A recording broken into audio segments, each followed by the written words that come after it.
What's up, everybody? Appreciate you being here. Wanted to let you know before we get into the show, there's a couple of easy ways that you can help me with it. With ideas, problems, solutions to whatever you find interesting, anything from a word to an essay, just send it to me. Through the comment section, wherever you listen, on Instagram or Twitter, I'm on both at The Best Idea, or straight to the email, bestideapodcast@gmail.com. Or you can support it in other ways. You can rate it wherever you listen it to. That's probably the easiest. Subscribing to the YouTube page is very helpful. The most direct way is Patreon. Patreon.com/thebestidea. $1 a month just to show some support. If you do $3 a month, you'll get early access to the Stop the Presses episodes. You sign up once, you don't have to think about it again. I really appreciate your time. And here we go.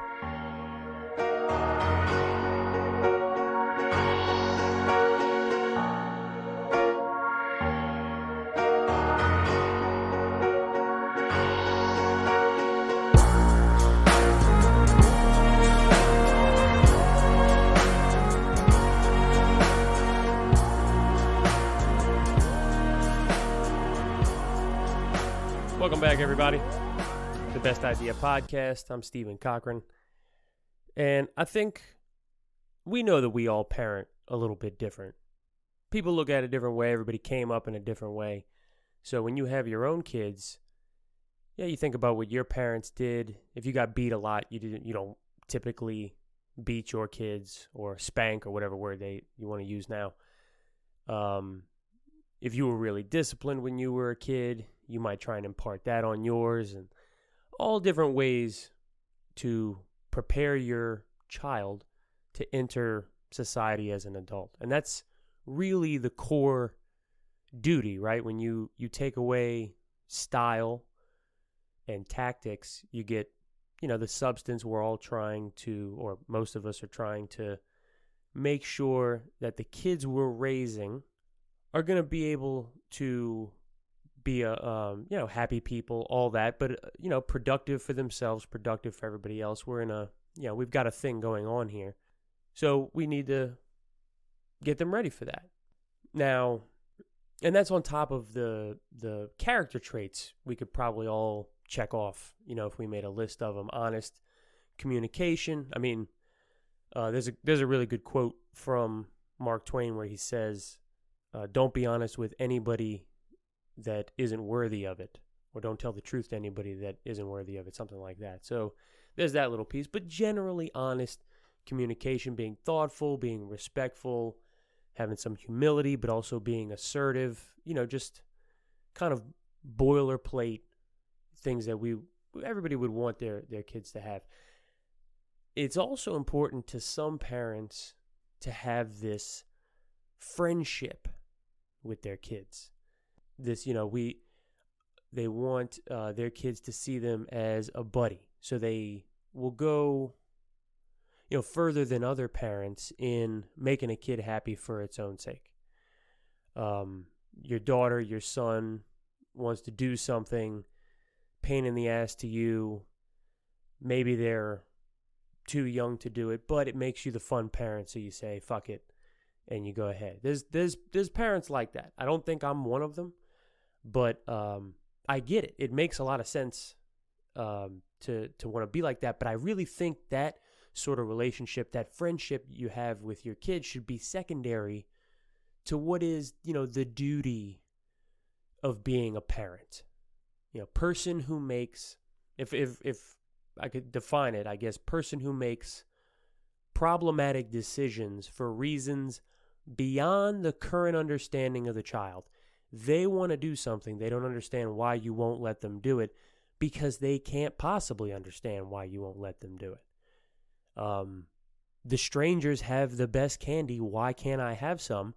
You know why they can't have it, and you can explain it to them. But until they're older, they're not going to understand what you're talking about at the level that you know what you're talking about, and go on down the list. Not something even that extreme.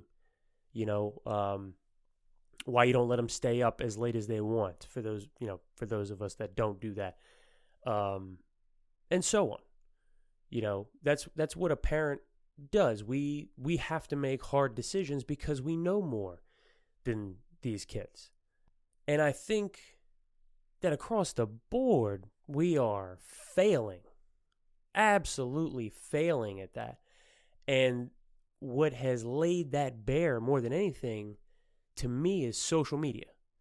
Without a shadow of a doubt, has just exposed some real weakness with parenting right now.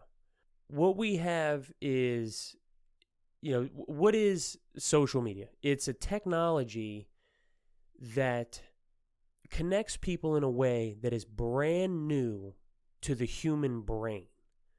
I mean, when you break it down, the brain as an organ is just a collection of cells, and as you grow, those cells are trying to connect with each other. And social media is a place of information. Just like walking around outside, your brain's constantly taking in its surroundings. Social media is the exact same thing. A movie is the exact same thing.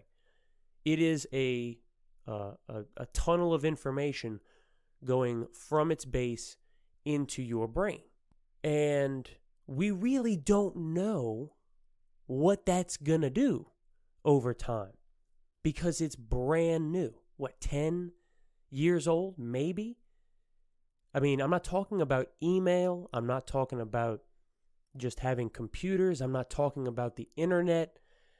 This is not analogous to TV when it came out. It's not like radio.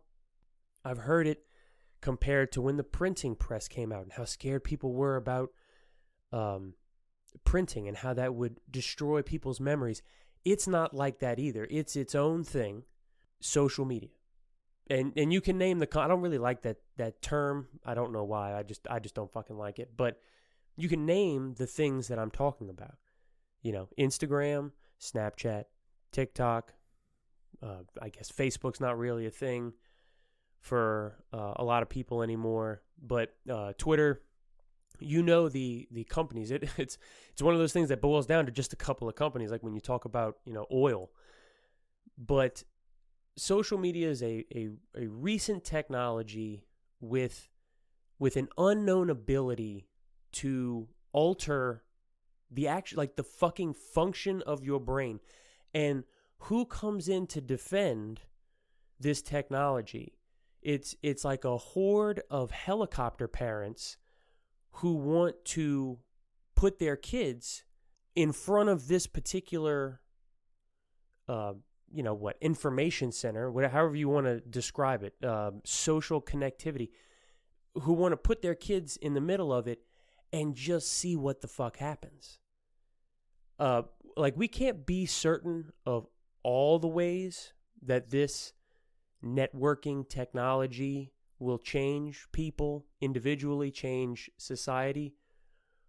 But what we should be sure of is that we don't want to find out all the bad things that might come to pass through our kids in 20 years.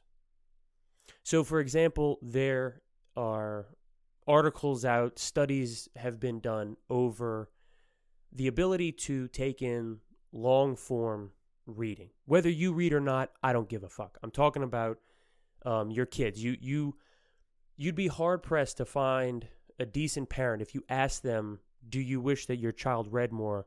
You'd be hard-pressed to find somebody that would say no. Whether they make their kid read or not, whether the kid likes to read, that's not what I'm talking about. If you just ask the parent, look, if you could wave a magic wand and do no work, because that seems to be a problem is work, but we'll get to that. If you could wave a magic wand and have your kid read more books, would you do it? Most of them would say yeah. Well, there's been people that have looked at what's happened to reading over like the last 5-10 years. And there's nothing really conclusive because the shit's really young. That's part of my point, that it's really young. But it looks like generally when you're spending more time on these constant, click through social media platforms, that is much harder to sit and read through something that is longer, like a really long article or a book, God forbid. So that's just a possible example. we have no idea how far that might stretch. But what I really think that we should be clear about is that we should figure this out before kids are allowed to get involved. I don't think a child under the age of 21 should be able to use social media in any capacity. That's my thought. And whether you agree with that or not, give me a second. Give me a second and see what you think. Just as an opener, we need to have a lot more humility about what we don't know about our own brains, okay? There is an institute called the Allen Institute for Brain Science. It's a very reputable institution where they study the brain. And the guy who is at the top of it, his name is Christoph Koch.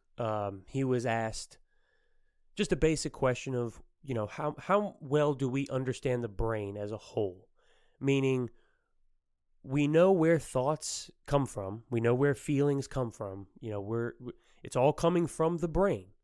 So how well do we understand the brain and how it works? His response was kind of to smile and say, we don't even understand the brain of a worm, let alone our own brain. Okay? And God bless the people that do that work, and I hope that we pay for them to keep doing it because it's clearly really important. It's understandable that you could spend 40 years of your life doing work like that and really not come to a lot of conclusions because it's so goddamn complicated. We're talking about, so just within your skull, there's tens of billions of these cells, and they're different types of cells. There's maybe 10, 12 different kinds of cells. From what I understand, they're not even really sure how many different types there are. I mean, you think about how you could learn about something like that. I mean, these things are microscopic. So the best you can do to get started is to just cut a brain open and look at it. And now, they've got technology where they can look at your brain in different ways while you're awake and doing stuff so they can see which parts of the brain are firing. Very fancy stuff. But what I'm saying is there's tens of billions of these itty-bitty little cells, and every single one of them, they're responsible for everything that we do, and every single one of those cells has multiple little arms coming off of it to connect to the cells around it. Okay? It's maddening if you think about it. You're talking about, just think about like cables in your house. Okay? You're tens of trillions of connections. It's just the numbers are too big. The numbers are too big. So these people are left to try and learn.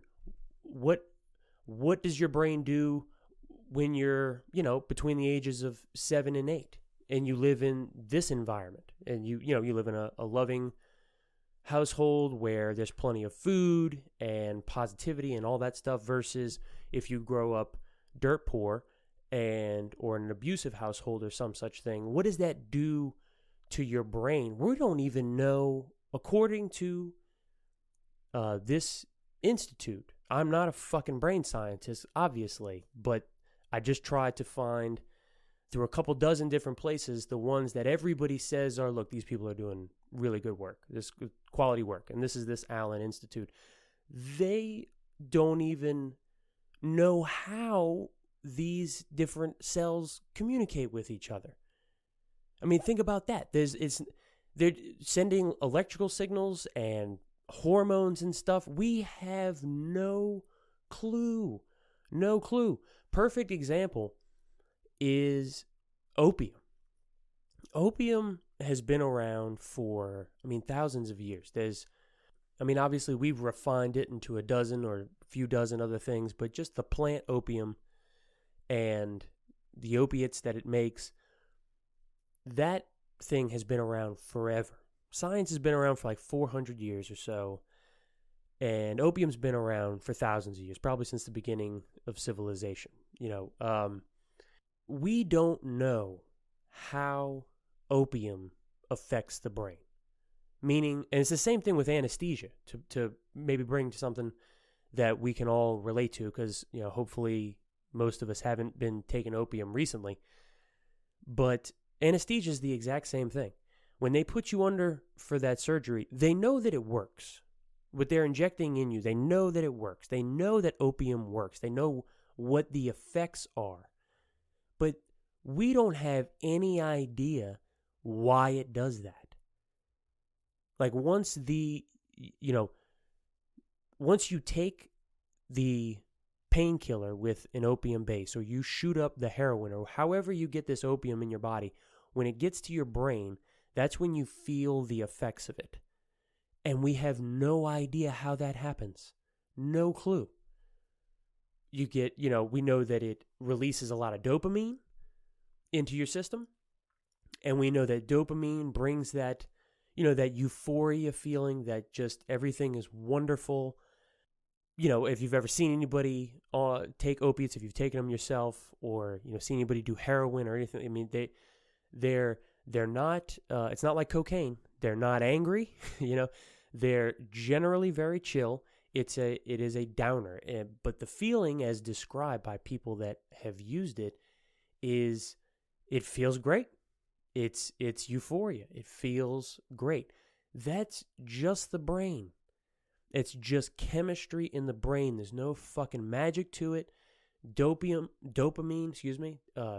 is released, and that feeling follows. Social media has the same effect on the brain. It's the same effect. It's not through a needle, it's through a screen. But as far as your brain is concerned, it's the exact same thing. Different volumes, different amounts, I'm sure of all that. But the dopamine release, same thing as heroin. It's the same thing. No needle in the arm, just pixels in the eyes. And then so you think about that effect on very young people, people who are in a very weak position to understand what's going on, and to hell if they can withstand it, they can't even understand it. We don't have those excuses. And any of you that are parents, you know what the fuck I'm talking about. If you're not a parent, you know somebody that is in the boat that I'm talking about, where if you ask them if their kid is on social media too much, or is on the phone too much generally, but social media specifically, any of them, you know what I'm talking about. Like parents know this shit. We talk about it amongst ourselves. And we can be even more sure that most parents know the effects of social media, because luckily there are people that look into that. And, polling gets a really bad name because of politics. It's like the last 2 or 3 elections, the polls have said this, and then the votes came out as that. I'm not talking about that kind of polling. There's speculation in that kind of polling that people are going to lie because of some peer pressure that they may feel, even though their peers are not around them. Like if you do a phone call poll, are you going to vote for this candidate or that or whatever? It's been found that people will lie. I can't imagine the real reason someone feels so compelled to lie in that situation, but they do. So polls get a bad rap, but I'm not talking about that sort of thing. I'm talking about like a hospital, a very well-regarded hospital where people still have trust in hospitals, luckily, and they will run studies where they talk to, it depends on what they're doing, but in this instance, Children's Hospital of Chicago, for example, this is one of the better ones that I could find. They asked about 3,000 parents what they thought the effects of social media was having on their kids. A question like that, I think, would elicit more honesty than not. And you can think of that what you will. But, Children's Hospital of Chicago, one of the more reputable hospitals in the country. So this is what they came out with. More than half of these parents said their kids were not sleeping enough, like 58%, not focusing on school enough, 57%, or, this one got me, displayed, quote unquote, an unhealthy need for approval or attention. So let's just keep it at 50% to keep everything nice and simple. About 1,500 of the 3,000 parents, really more than that, said their kids weren't sleeping enough, focusing enough on school, or had this unhealthy need for approval or attention. That last one, unhealthy need for approval or attention, does that shit sound familiar? That seems to be a really succinct, tight little way to put what is a reason for a lot of the social issues that we have right now, is an unhealthy need for approval or attention. People willing to say and do things that they normally would never say or do because they want the attention. And if in asking parents about social media, these are the answers they came up with. But worse than that, 67%.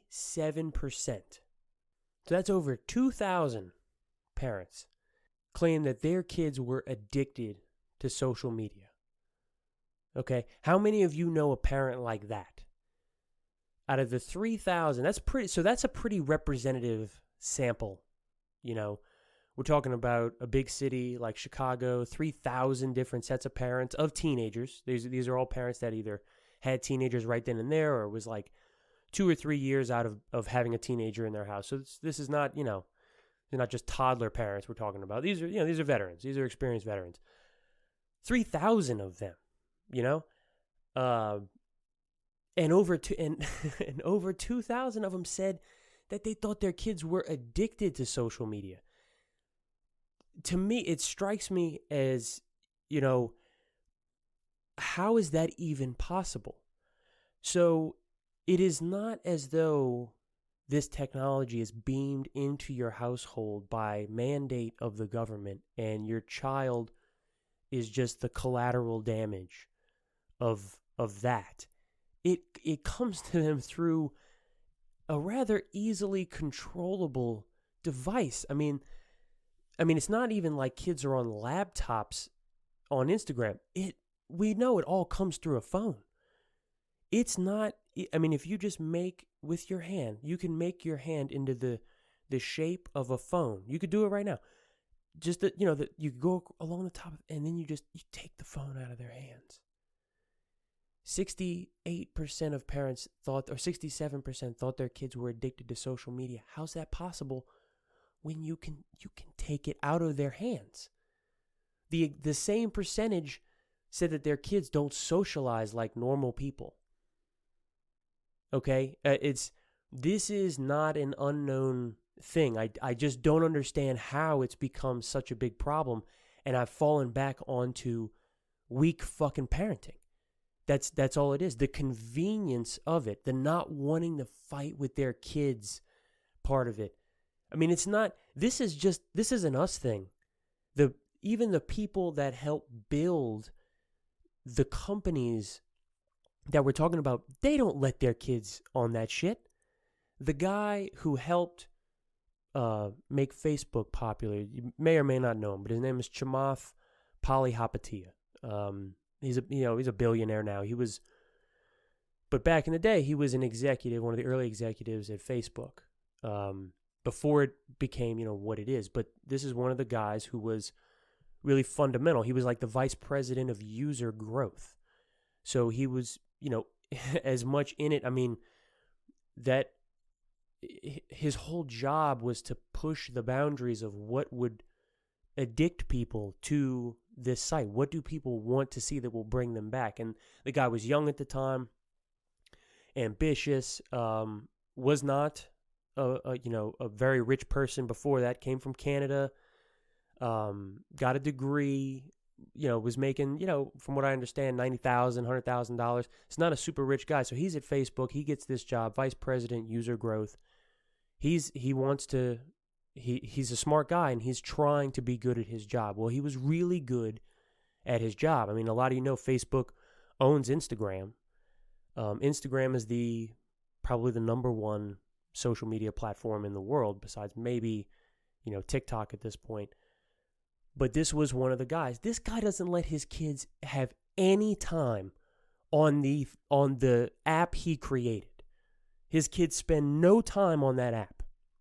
He got asked about this. He was giving a talk to Stanford, I believe it was. And he said that he deeply regrets his role in this entire thing and does not let his kids use that shit. The way he described social media was a short-term dopamine-driven feedback loop that we've created and is destroying how society works. There's no civil discourse, there's no cooperation, there's just misinformation and mistruth.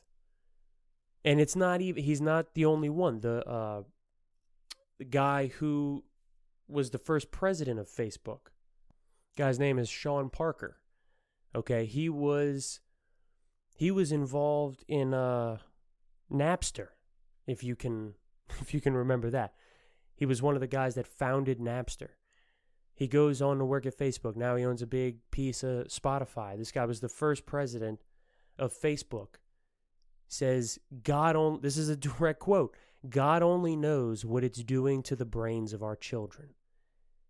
Whether you believe in God or not, if he's there, he is the only one that knows what we could possibly be doing, because we don't have a fucking clue.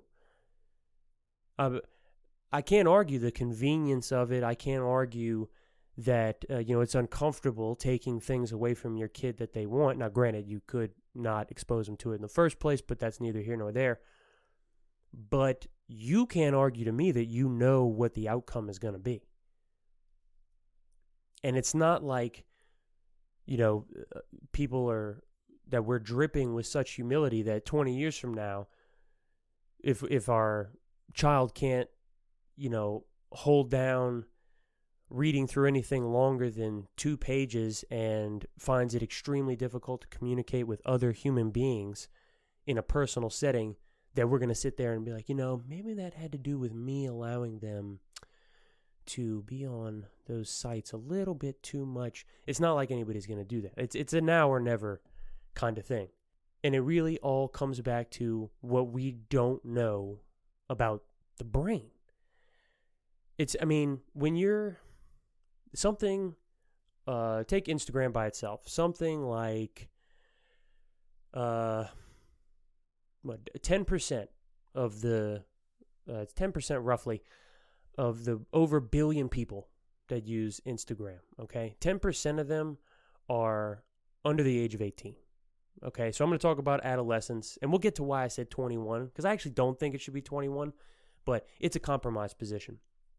But adolescence, puberty, it's not like the brain is physically getting bigger at this time. Your kid's head doesn't grow substantially from the ages of like 12 to 25, okay? But what is happening, it's all about the connections. It's all about the connections and the cortex. But as we go through puberty, our brains are reduced.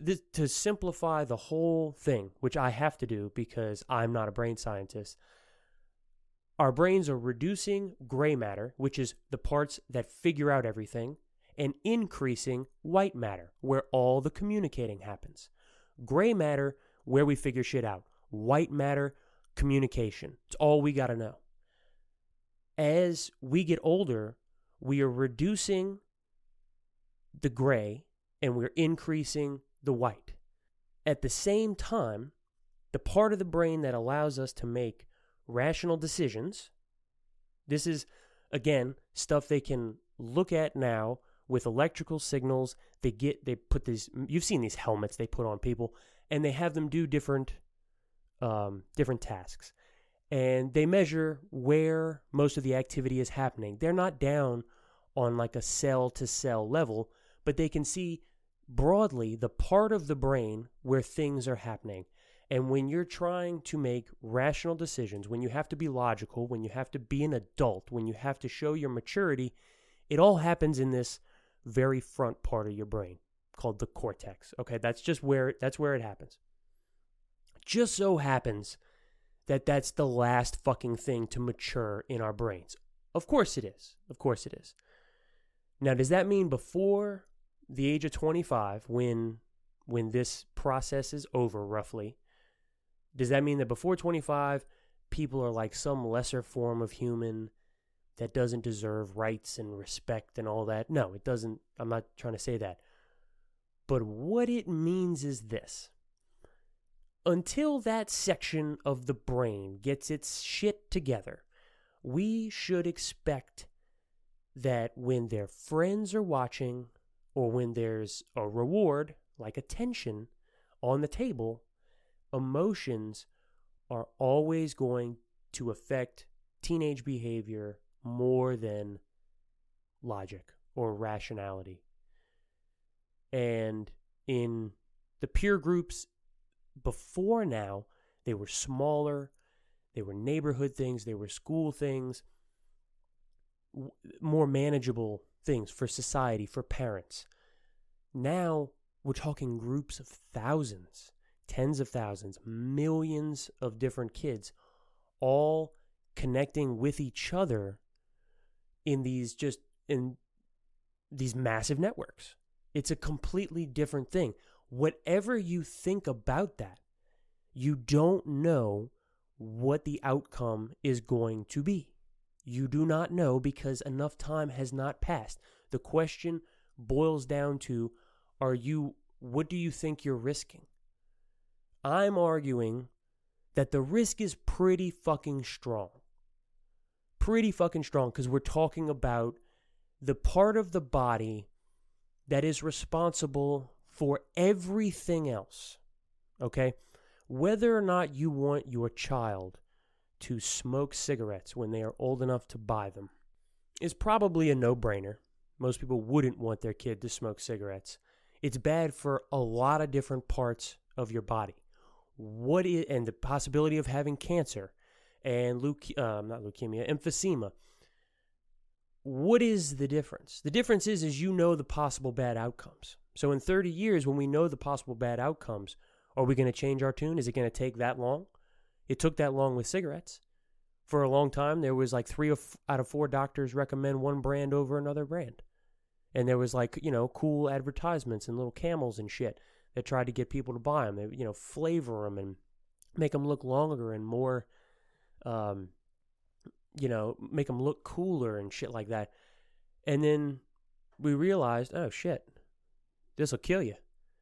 And I don't think social media is going to kill you, but it is going to change the way you think. And I don't know that it's going to be a positive change. And one of the big reasons is because of anxiety. Just the fucking stress that these kids put themselves under when they get on social media. Like, how well your kid deals with stress is neither here nor there. Stress is really bad for everybody. That's one of the things that they've learned in studying the brain. They don't really know how exactly it's bad. They just know it's bad. They don't know how exactly the opium works, but they just know what ends up happening. Stress is just like that. And for a lot of these kids, for the majority of these kids, going on social media, it's like constantly auditioning to be a childhood star. Like if you knew before Home Alone, I'm going to take a lot of y'all back. If you better know this movie. But if you knew before Home Alone how huge that movie was going to be, let's just say, you were clairvoyant back in the day. You knew when Home Alone came out, it was going to be massive. And you had the chance to be Macaulay Culkin for that movie. Okay? You knew that you'd be known by millions and millions of people. And that really appeals to you, especially at that age, because this is the time you're trying to make friends and figure yourself out, and you want your peers to look up to you or see you as, not look up to you necessarily, but see you as an equal and want you around and all that sort of stuff. that is more or less what every kid is doing when they log onto Instagram, when they've got thousands of followers. But it's the potential that gets them. It's them thinking, why don't I have more followers? Why don't more people like me? Why is my picture not as good as that other picture? You see what I'm saying? It's the constant anxiety. Every time they get on there, if they post anything, they got to go check those posts. And they got to go look to see if it was liked. But then they start thinking, why wasn't it liked? Why haven't I gone viral? Why? So that's one side of the coin, the stress coin, is why am I not good enough?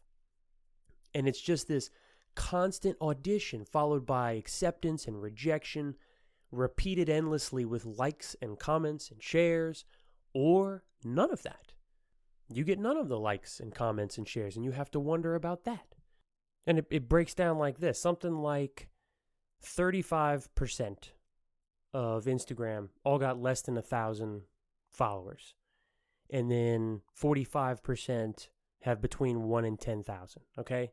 So we're at 80% of people have 10,000 or less followers. But that's thousands of people. So the other side of this stress coin is being one of the people. And then you got the other 20% that have over 10,000, between 10 and 50 and 50 and 100 and on, up and up and up. But every time they get on, they've got to impress 10,000 people. They don't want to lose any of these followers. They want more followers. They want more people to be in their group and to look at them and appreciate them and all these things. These are normal things for somebody of that age. This is what that age is famous for. Do you know any teenagers like the ones I'm describing who seek attention, who really want everybody to like them, who really want to be accepted by their little social group and every social group? They don't want to be rejected by any group. And if it happens, it hurts and all that shit. You know any kids like that? And when one of these kids logs on, what's going to happen? Are they going to be looking at videos of puppies and kittens, unprompted in an open field frolicking around? Or is it going to be a bunch of comments on a posted thing that they put out that describes how shitty they are and how they never should have said anything? Or will it be something that says that, talks about how quickly gay couples should be expecting to go to hell or some other fucking nonsense? Are they going to be, being publicly mocked at that moment by their friends, or realize that their last post doesn't have as much support as they wanted it? Just constantly over and over and over again. Constant uncertainty strips our brains of a core comfort. When things become less predictable, we are in a state of threat. That's how we respond when things are less predictable for most people. Uncertainty can sap your motivation and your focus and your self-control and, just your overall well-being. Just imagine the mind of a teenager trying to figure out how to please their 10,000 followers before they have any real idea of what they want for their own lives. Because they can't know that yet. That's what I'm talking about. They're at a stage when they don't know yet. They can't know yet. They need some level of guardianship because they don't know anything yet. It's not their fault. It doesn't mean that, we were all fucking teenagers. I'm not shitting on being a teenager. It's just a stage. But you have to get through it. And you're not ready for certain things. Your brain is not ready for certain things. And parents are intuitively aware of this. And as aware as these parents are, as much as their intuition is telling them, the companies that have created social media as it is, they are empirically aware of it. They have been doing the research into it. And this came out, over the last couple of months. Maybe it was late last year, early this year, when, the reports that Instagram had created or Facebook had created, studying what their app was doing to kids. And you remember when this stuff came out. So they're doing the research. Let's stick with Instagram just because it's owned by Meta. Fucking stupid name. Formerly Facebook. It's owned by Meta. It's 100 million videos or photos shared every single day. Okay? It's got like 1.3 billion users, 100 million videos or photos every single day. And of course, it operates as a company that's just trying to keep the world connected. And look, between adults, it probably does that.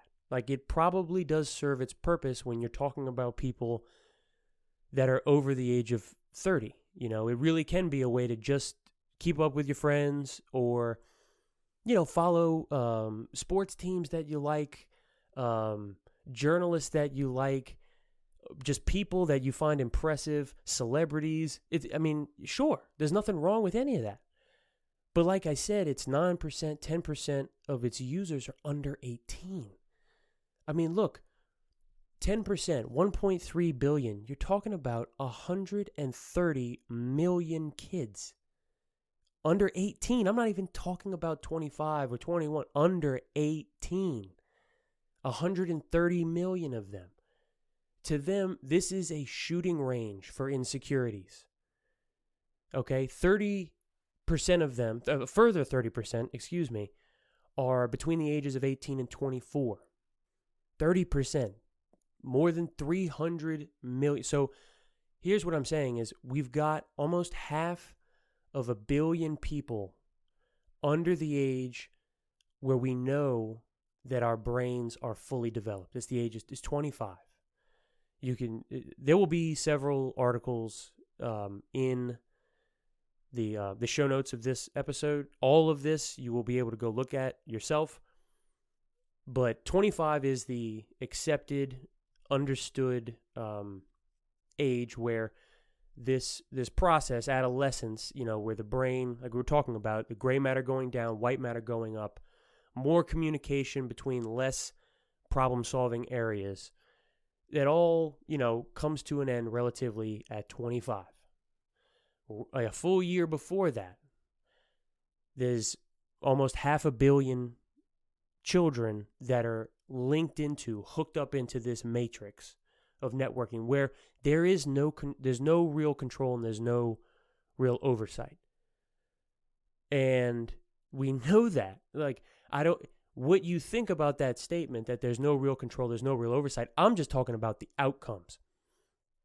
We know that the outcomes are bad and there because the company itself figured that out. Okay, they didn't release this report. It was leaked. It was stolen by a former employee and it was leaked. We wouldn't probably have known about it. And it was 3 years.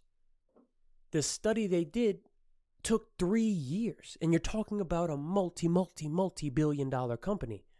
I am sure they put some resources into it. Whoever's taking that job knows who he's working for. I'm sure he asked for a nice salary. A 3-year study, it found that it is extremely harmful to a huge percentage of to the teenagers, especially the girls, but the teenagers. It didn't say anything about it being a problem for adults. The teenagers were the ones. And this was not like the results of this report, and it was a fucking PowerPoint. They put it in a very easily digestible format because they were giving this report over at meetings. If you've ever been in one or just imagine you're giving a meeting to Mark Zuckerberg was at one of these meetings. And then, you got vice presidents and executives and all this stuff.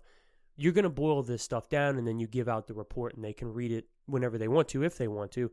But you're going to give the juicy stuff, the meat and potatoes. And so that's what they did. It wasn't written. I'm not reading something that's in some really obscure language and translating it for you. One of the headlines on one of these slides is teens who struggle with mental health say Instagram makes it worse. What the fuck else do you need? And they cited pressure, conflict, and the need for validation. And the retort, the backlash, the response to a lot of this is this really all adolescence? Am I really talking about everybody under a certain age? exceptions to this rule and that sort of thing. Obviously, the age of 25, is that exactly like the day you turn 25? That's when your brain stops, this development process. Look, split hairs if you fucking need to.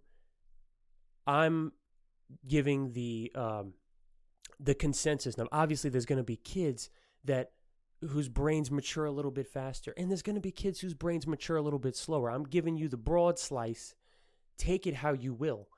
But the idea that this isn't all adolescence, that dream runs firmly into a wall of physiology.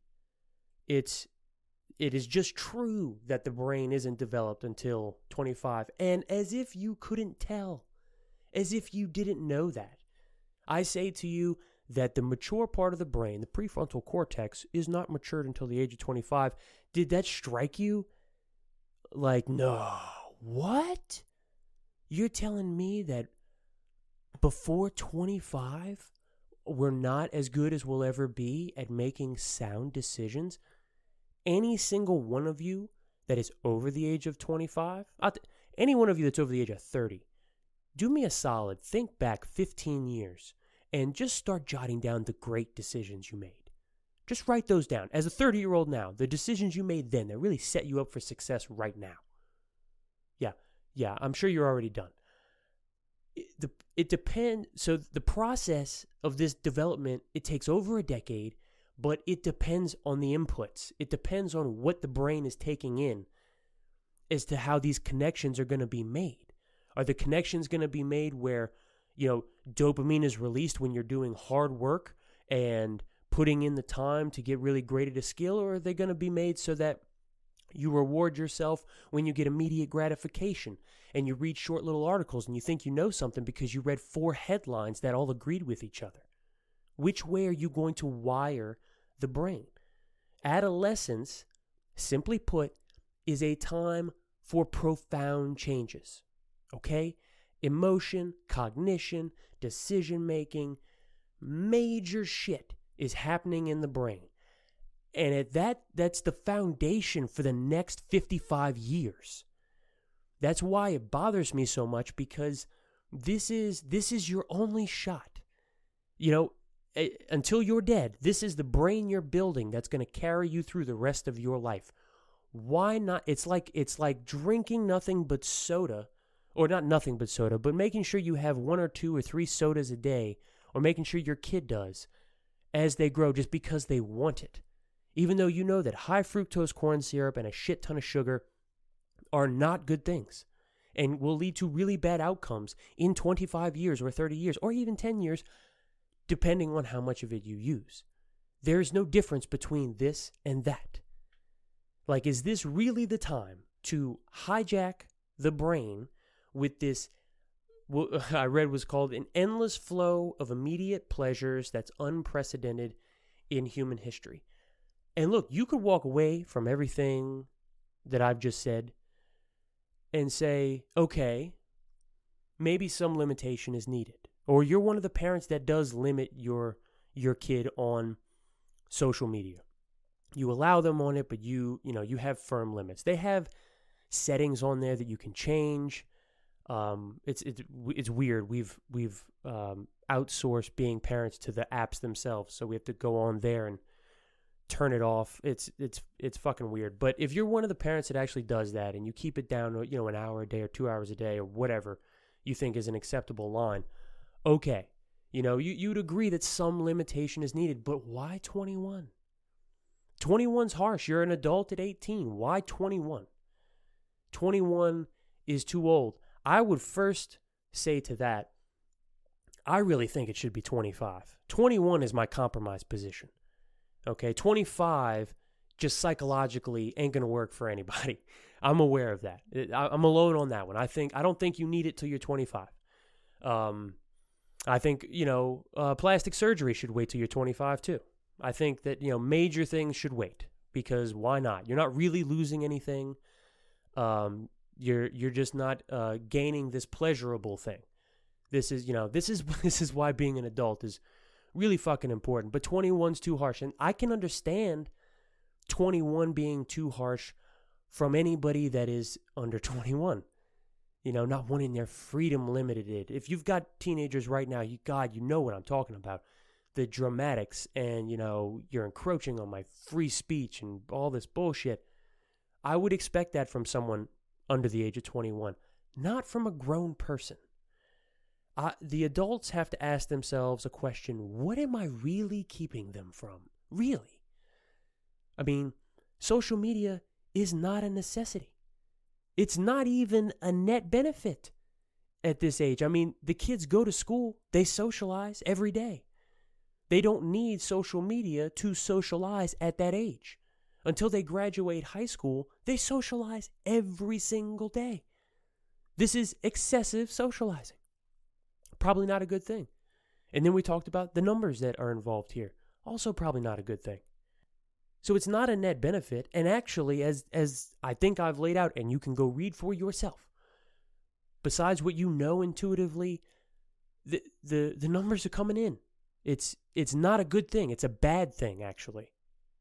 And so I'll point out to you that different rights, different privileges, it's all arbitrary. It's all bullshit. It's all made up. Like, don't come at me because I'm making up a number. It's all made up. The right to vote was set at 21 until the Vietnam War came. And they made it 18 because they were sending so many kids under the age of 21 to die in Vietnam that they decided to change it and make sure that they could vote at the age of 18. That's the only reason that happened. It's just some bullshit. Could be 16, could be 30. The drinking age was 18 till Ronald Reagan signed a bill that forced all the states to raise it to 21. He said he wouldn't give them highway funds because too many people were dying of drunk driving. So he said, if you don't make it 21, I'm not going to give you the highway funds. So they made it 21. It's bullshit. It's all made up. The responsible way to make these decisions is to focus squarely, like really tunnel vision, on why we know a limit is needed. Why is it needed? It's needed because the reason stems from biological facts about the human mind. They're not rational enough until they're fully grown, if even then. But at a certain point, you got to back off. It is a biological fact. It is not something you can rush. There's no shortcut to experience. And I think we can effectively strike a compromise between when a child is an adolescent, around age 12, and when this process finishes at age 25. So 21 is where I land. Fits the criteria perfectly. Social media is not going anywhere. It's an amazing technology. Absolutely amazing. It's going to be the center of communication between us all for the foreseeable future. I mean, imagine when virtual reality and social media really integrate and people will be able to meet up in vast groups without actually being there. I think there's going to be a lot of benefit to that. I want our species, I want us to do the utmost to make this a really productive use of this technology. I want us to really make use of it. That's going to take time. All right? That's going to take time. We've got so much to learn. We've got so much to learn about our own brains, our own minds, the way that we grow up. It is really important that we, adults, parents, and people, that as individuals, we need to limit our own time on these sorts of things. If you're listening to this and you're under the age of 21, you probably turned this off already. But if you haven't, kudos to you. You might be one of the people that matures a little bit faster than your peers, because none of this works in your favor. But if you're allowed to use the apps, you should limit yourself because you want to protect your own brain. I used to box for a really long time. After a while, I'm not going to be a pro or anything. I wasn't that good at it, but I enjoyed doing it. After a while, I realized I should stop sparring because it's not good to get punched in the head. It's just not a good idea. So I limited myself so that I wouldn't have the damage later. Even though I love boxing, I still train it. I'll still do a little body sparring every now and then, but no sparring to the head. I have to limit myself. I'm not the paradigm of like self-control and discipline. I'm just using that as an example. It's the one that I have. Adults, we should be doing the learning about this first, the grown-ups, before we expose our kids to the unintended consequences. They will be better for it. And they may even grow up into adults that thank their parents for doing this. How many things can you think of now when you look back, if you're, depending on what age you are, and your parents didn't let you do something or forced you to do something, and you deep in your soul know, as an adult now, it was amazing that they made you do that. That you are proud to be their child because they made you do something or wouldn't let you do something. There may not be a lot of examples in that in your history, but I bet you there's a couple. Or somebody that you looked up to that had a lot of influence over you, that just gave you the right advice at the right time, or had the ability to stop you from doing something stupid, and they did, and you were mad in the moment, but now you look back and you're like, damn, that was a smart fucking move. That was a really smart fucking move. And you appreciate it because you're grown, because you can appreciate things like that. If we do this right, then the kids we have now will grow up with their own sense of self-worth, and they'll take that strong foundation into society, into this network society that we have, this vast network that we've got. And they'll have their own goals, and they'll have their own way of thinking about things, and they will assert that on the stage. They will be a presence that can stand up for itself and not just this like receptacle of everybody else's fucking opinions. And look, it is going to start with you looking into the tear-soaked red eyes of your teenager, or, if your kid lives with you and they're 21, I would do this then, and take the phone out of their hand and delete their little apps. And that's going to be hard. That's going to be hard because I know a lot of you want to be their friend. But I promise you, this is the sort of thing that is worth the fight. This is worth having a little tiff with your kid, because at the end of the day, it's your fucking house, right? You pay the bills. You can assert yourself if you want to. They don't have any leverage. All they can do is complain. So, you limit that as best you can, and you move the fuck on. But that's where it would start, is you just taking the phone out of their hands and deleting their little apps. And for a 16-year-old, 17-year-old, 18-year-old, a lot of people will go against you. A lot of people will tell you, this is just how it is. They're just different now. This generation's different. You know why that's the case? Because parents allow them to go on the fucking apps.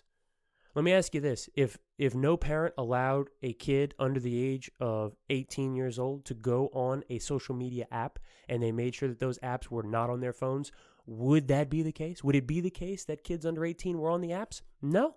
Nope, it fucking wouldn't. It's really not that complicated. People try and make it sound complicated. It's just the way that it is. No, it's that way because people have decided to make it that way. It can be the other way, actually. And it should be the other way. I think we all have heard that it takes a village to raise a kid.